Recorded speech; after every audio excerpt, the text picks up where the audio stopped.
In this section, I want to talk about the importance of professional development, generally and for me personally.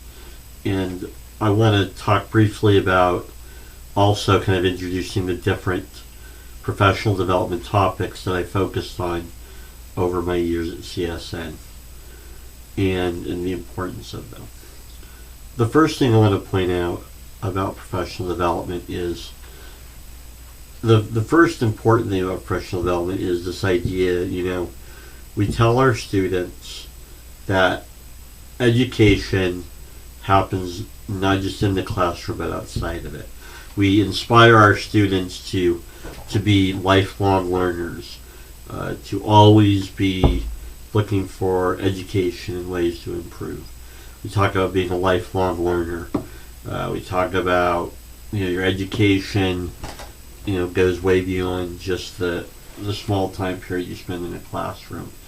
And as a instructor of history, I demonstrate that lifelong learning by being professionally developed, by learning about new techniques, new technology, what's the latest research on assessment, on student engagement, what are the best practices for incorporating technology into my classrooms, or what is the best practices for, if I'm lecture heavy and I want to do more class discussion, how do I do that?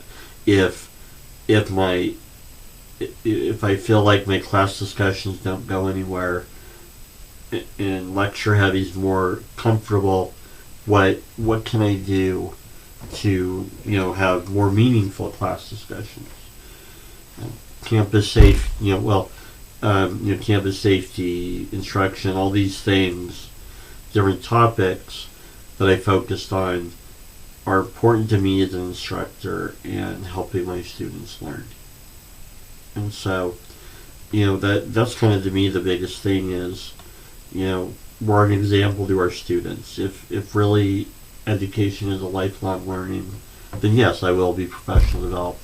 Also, I've been teaching for 25 years. Are there new things I can incorporate? Are there, what are the new technologies I can incorporate? What can keep me fresh as an instructor? I've been an instructor for a long time, and so, I go to a session and I hear something new, like, oh, okay. It kind of helps me feel like, I'm not in that rut, that professional rut. So really briefly, I organized the training sessions into topics.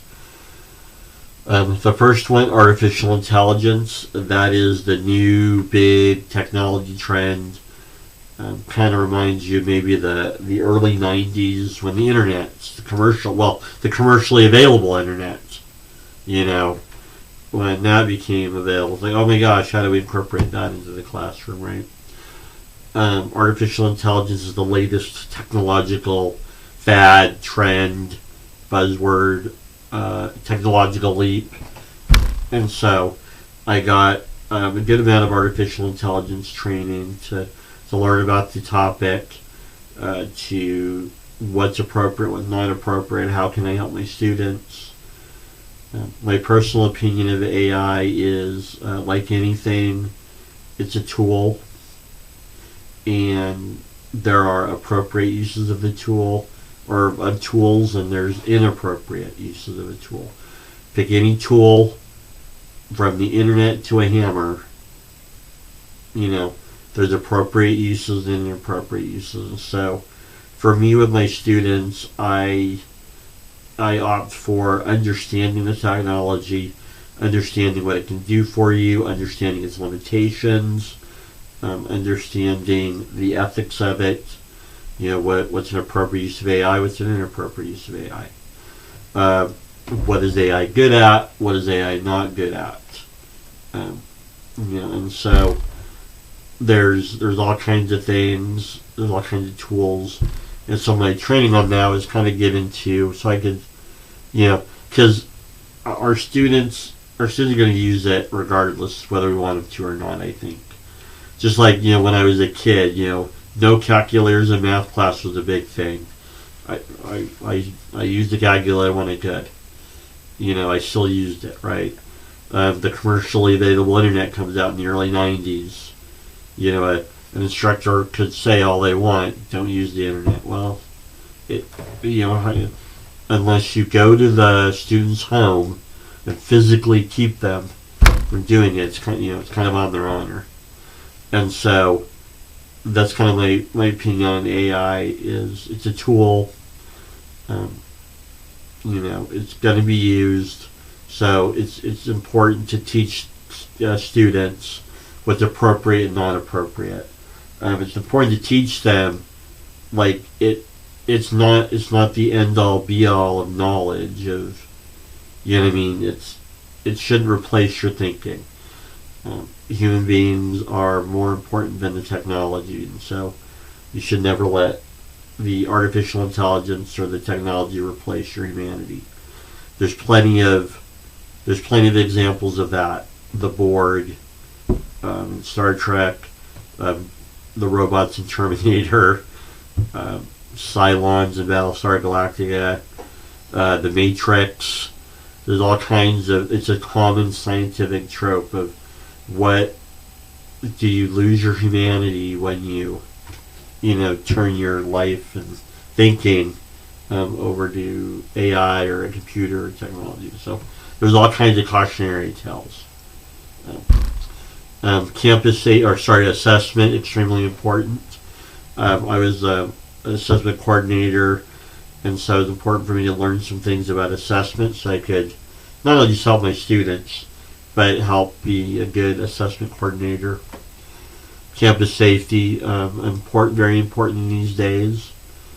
Classroom instruction. Like I said, I've been teaching for 25 years, and so always good to get new ideas. What works, what doesn't work.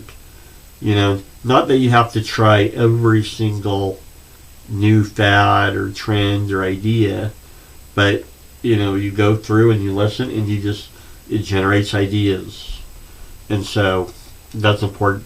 Online learning, very big. Since I started teaching in 2001, I've always used technology, internet, online learning, Blackboard, Canvas, Angel, probably some others. But I've always been in online learning. I used to be very much opposed to online education.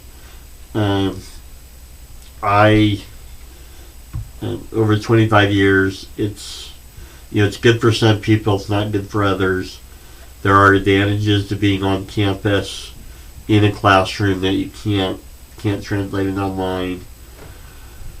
But distance ed learning, online learning, it's like I said, it's like with artificial intelligence. It's a tool. There's appropriate uses, inappropriate uses. There's pros, there's cons. And so I did a lot of their diversity, equity, inclusion. DEI is the latest trend in higher education. So I worked on that. Legal. There's all kinds of legal issues that we deal with as instructors, and so I took on that one. And then student life. Especially with CSN students, but all college students, life doesn't stop. Like for CSN students, life doesn't stop.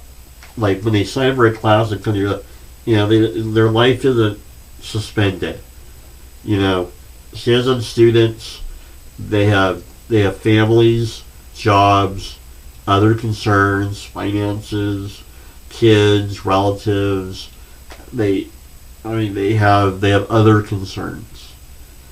Education isn't always number one. Okay, it can quickly drop to 2 or 3. So this me developing some knowledge of student life, how to work with students, how to motivate, inspire, how to handle difficult situations, how to aid in that development. more than just, you can't handle it, if I go get an F. So student life is extremely important. And then other professional development training, there are some other topics that, like leadership, that were smaller topics that I just kind of bunched in for there, and I'll go through those in that section. So long story short, professional development is extremely important for an instructor, especially me personally. I've been a college teacher for 25 years, so it's always a good idea to find out what's new, kind of a thing. There's new technology like AI to get on top of. There's topics to go over. How can I better do this? How can I better do that? And so it also, again, is a light example of lifelong learning. I tell my students, you're always learning. Well, and I tell my students, I may, if I go, hey, I've got to do this. I can't be with you right now. I have a pros development class, so they know. My students know I go. I study these things. Thank you for your time.